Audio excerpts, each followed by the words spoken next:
Hallelujah, hallelujah. सभी भाई बहनों को जय मसीह की। आज हम बाइबल से पश्चाताप के बारे में सुनेंगे कि सचमुच पश्चाताप कैसा होता है। सच्चा पश्चाताप के बारे में बाइबल दो प्रमुख भाषा में लिखा गया है। पुराना नियम इब्रानी भाषा में लिखा गया है और नया नियम यूनानी भाषा में लिखा गया है। अब हम देखेंगे कि पुराने नियम में पश्चाताप के बारे में परमेश्वर कैसे बात करता था। परमेश्वर अपने नबियों के द्वारा, भविष्यवक्ताओं के द्वारा पुराने नियम में लोगों से बात करता था। पुराने नियम में इब्रानी भाषा में पश्चाताप का मतलब है मुड़ना या घूमना या टर्न बैक। एक मतलब 180 डिग्री के तेजी से घूमना। यानी पहले वो जो बुरे काम करते थे, अपनी इच्छा मर्जी के अनुसार से वो चलते थे, वो अपनी लाइफ अपने अनुसार से जो जी में आता था वो करते थे, बुरे काम करते थे। और जब वो वैसा करते थे तो उनकी पीठ परमेश्वर के तरफ थी, उसके विरोध में वो गलत काम कर रहे थे और उल्टे दिशा में वो चल रहे थे और जैसा वो चाहते थे वैसा करते थे। तो परमेश्वर अपने नबियों को भेजता था और वो जाकर के उन्हें बताते थे कि आप परमेश्वर के खिलाफ हो गए, विरुद्ध हो गए हैं। तब जब वो लोग सुनते थे तो उनको पता था कि अब परमेश्वर के जब हम खिलाफ हो गए, उसके विरोध में काम किए हैं, गलत काम कर रहे हैं, तो परमेश्वर की सज़ा हम पर आएगी। हमें परमेश्वर सज़ा देगा, हमें कष्ट देगा, हमें दुख देगा, हमें संकट देगा, यानी हमें फिर नाश कर देगा। तो जब वो सुनते थे कि ऐसे गलत कामों का सज़ा जो है यही है, तो वो क्या करते थे, उसी वक्त क्या करते थे, वो सच्चा पश्चाताप करते थे। उसी समय वो क्या करते थे, टर्न बैक, यानी घूम मुड़ जाते थे। वो उसी समय वो मुड़ जाते थे, तुरंत 180 डिग्री के तेजी से वो क्या करते थे, घूम जाते थे। उसी वक्त वो जो पहले बुरे काम करते थे, जो अपनी मर्जी अपनी मनमानी करते, उसी वक्त वो छोड़ देते थे। और वो फिर क्या करते थे, फिर वो क्या पश्चाताप जब कर लिए, फिर वो क्या करते थे, फिर परमेश्वर की मर्जी, उसकी इच्छा, उसके हुक्म, उसके वचन पे वो चलते थे। फिर परमेश्वर की मर्जी वो पूरा करते थे। फिर अपना जीवन वो परमेश्वर को दे देते थे और फिर वो अपने जीवन से परमेश्वर को महिमा देते थे। ये है सच्चा पश्चाताप, यानी उसी वक्त छोड़ देना और फिर परमेश्वर के हुक्म को पूरा करना, फिर परमेश्वर की मर्जी के अनुसार से चलना। ये है सच्चा पश्चाताप। Hallelujah, hallelujah. आइए हम पुराने नियम में देखेंगे कि पुराने के लोग सचमुच पश्चाताप करते थे कि नहीं। योना नबी की किताब उसका 3 अध्याय जब हम पढ़ते थे, वहाँ पर परमेश्वर ने निनवे के बारे में योना नबी से क्या कर रहा है, बात किया। क्या था, निनवे के लोगों के खिलाफ क्या कर, प्रचार कर और उन्हें बता कि अब 40 दिन बीतने पर निनवे उलट दिया जाएगा, यानी निनवे बर्बाद हो जाएगा, निनवे ख़त्म कर दिया जाएगा, निनवे तहस नहस कर दिया जाएगा। जब उसने प्रचार किया तो निनवे के लोगों ने जब सुना, क्या छोटे क्या बड़े, वो उपवास किए और टाट ओढ़े और वो जो बुरे काम करते थे उससे फिर गया। और यहाँ तक राजा भी जब जो सिंहासन पे बैठा था, जब उसने सुना, वो सिंहासन से उठा और राज की वस्त्र उतारा और तुरंत क्या किया, वो उपवास किया और तुरंत वो टाट ओढ़ा और राख पर बैठ गया और सारे देश में हुक्म दे दिया कि क्या मनुष्य क्या पशु क्या करे, सभी क्या करें, उपवास करें और सब क्या करें कि अपने कुमार्ग से और अपने उपद्रव से, जो बुरे काम करते थे, जो बुरे रास्ते पे चल रहे थे, कहता उसी समय क्या करें, वो उनसे फिरे, वो करना बंद कर दें और फिर क्या करें, वो उपवास करें और परमेश्वर की दुहाई दें और चिल्लाएं कहता चिल्लाएं और पश्चाताप करें चिल्ला के। तो फिर वो लोग वैसा ही करने लगे। तो राजा कहता संभव जब हम ऐसा करेंगे तो परमेश्वर का क्रोध जो हमारे खिलाफ भड़का है वो शांत हो जाएगा, परमेश्वर की इच्छा बदल जाएगी, संभव परमेश्वर दया कर देगा। तो जब परमेश्वर ने देखा, वो उसी टाइम बुरे काम बंद कर दिए, हर एक गंदे काम करना, कुमार्ग, उल्टा चलना, वो सब अपनी मर्जी करना, सब कुछ वो जो करते थे पहले वो उसी वक्त छोड़ दिए और फिर वो करना बंद कर दिया और फिर करने क्या लगे, परमेश्वर की मर्जी को पूरा करने लगे। वो फिर पश्चाताप कर लिए। और जब परमेश्वर ने देखा कि ये तो वो काम करना बंद कर दिए, अब ये बुरे काम नहीं कर, ये अब अच्छा काम कर रहे हैं, तो परमेश्वर उनके ऊपर दया किया। परमेश्वर इच्छा जो थी वो बदल गई। परमेश्वर का जो क्रोध भड़का था वो खत्म। जो परमेश्वर नाश करना था वो नहीं किया। तो परमेश्वर ने फिर उनके ऊपर किया क्या? उन्हें दया कर दिया, उन्हें माफ कर दिया, उन्हें क्षमा कर दिया, क्योंकि वो सच्चा पश्चाताप कर लिए। ये है पश्चाताप, ये है पश्चाताप, सच्चा पश्चाताप। तो नए नियम में अब हम देखते हैं कि नए नियम में पश्चाताप को क्या कहते हैं। नए नियम यूनानी भाषा में लिखा गया है, और यूनानी भाषा में पश्चाताप का मतलब है मन फिराना। क्या हुआ? मन फिराना। यूनानी भाषा में पश्चाताप का मतलब है मन फिराना नए नियम में। और नए नियम में प्रभु यीशु मसीह नए नियम में पहले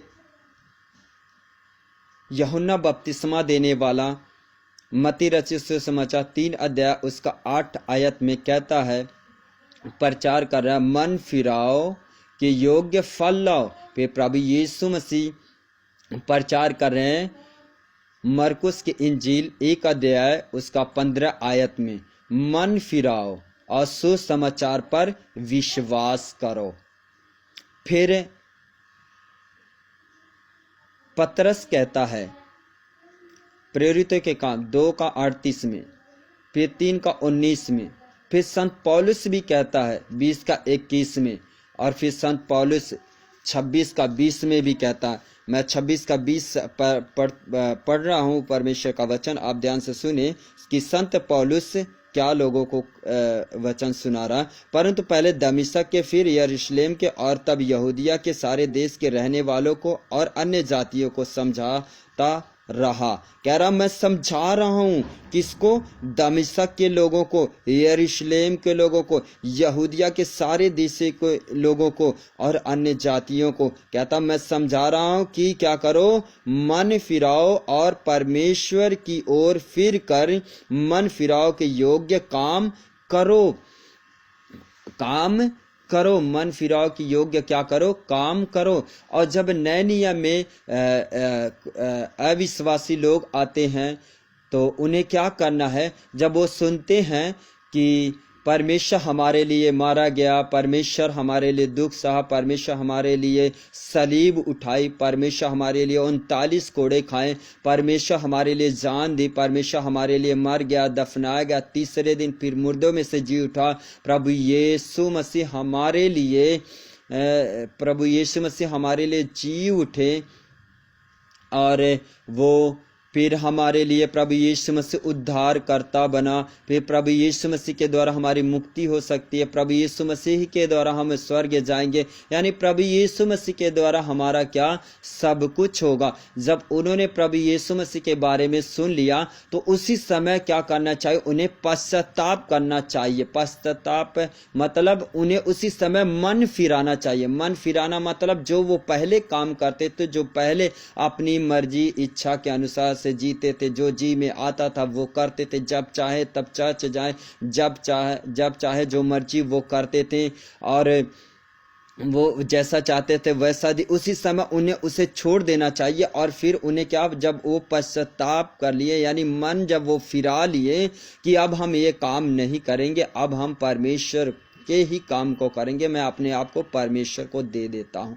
जब वो परमेश्वर को समर्पण कर देते, परमेश्वर को दे देते हैं अपने आप को, तो वो फिर अपनी मर्जी ना करे, वो फिर क्या करे कि परमेश्वर की इच्छा को पूरा करे, वचन को पूरा करे, वचन पे चले, जैसा वचन कहता वैसा ही करे, और अपने आप को परमेश्वर को दे दे, और परमेश्वर के ही लिए वो जिए, परमेश्वर की महिमा के लिए ही वो जीवे, परमेश्वर की महिमा करें, परमेश्वर की भक्ति करें।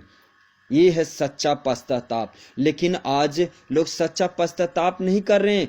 आप देखोगे लोग फिर भी वही काम कर रहे हैं जो उन्हें नहीं करना चाहिए। आज सच्चा पश्चाताप कोई नहीं करना चाहता है, क्योंकि लोग अगर जे कर लेंगे तो वो अपनी मर्जी नहीं कर पाएंगे, फिर वो गुनाह पाप नहीं कर पाएंगे जो वो फिर वो झूठ नहीं बोलेंगे, फिर वो चोरी नहीं करेंगे, फिर वो चुगली नहीं करेंगे, फिर किसी को दोष नहीं, ये सब लोग छोड़ना नहीं चाहते हैं, क्योंकि सच्चा पश्चाताप लोग कर ही नहीं रहे। आज जरूरी हमें सच्चा पश्चाताप करने का, ताकि हम जो बुरे काम कर रहे तो पहले करते थे वो सब कुछ छोड़ देना चाहिए, और हमें परमेश्वर को अपने आप को दे देना चाहिए। जैसा परमेश्वर चाहे वैसा हमारे लाइफ को चलाए, और हमारा जीवन जो है वो परमेश्वर को सौंप देना चाहिए। Hallelujah, hallelujah.